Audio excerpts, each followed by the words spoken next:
పట్టణ ప్రజలకు నమస్కారం.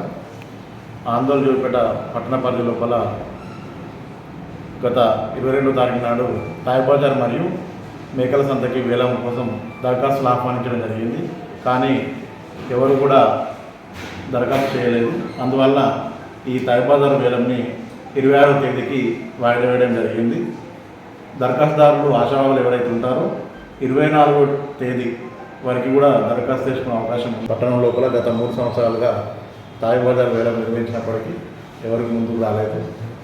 సో మున్సిపాలిటీ సొంతంగా తాయబజార్ వసూలు చేయడం జరుగుతుంది. కానీ అంతకు మించి కూడా ఇంకా మున్సిపాలిటీకి ఆదాయం తెచ్చే విధంగా ఈ సంవత్సరం వేలం వేయడం జరుగుతుంది. తాయబజార్ మరియు మేకల సంత వేలం వేయడం జరుగుతుంది. ప్రతి ఒక్కరు కూడా ఎవరైతే ఆశావాదులు ఉంటారో అందరూ కంపల్సరీ మండేలోపు సోమవారం 24వ తేదీలోపు డిపాజిట్ చెల్లించి దరఖాస్తు చేసుకోవాలని కోరుతున్నాం. అలాగే 26 నాడు తాయబజార్ వేలం పాట నిర్వహించడం జరుగుతుంది. సో కాబట్టి దీన్ని ఉపయోగించుకొని వేలం పాటలో అధిక సంఖ్యలో పాల్గొనవలసిందిగా కోరుతున్నాం. ఈ వేలం పాట 26 నాడు 26వ తేదీ ఉదయం 11 గంటలకు మున్సిపల్ కార్యాలయంలో నిర్వహించడం జరుగుతుంది. సో ఎవరైనా ఉంటే అప్లై చేసుకోవాలని కోరుతున్నాం. Thank you.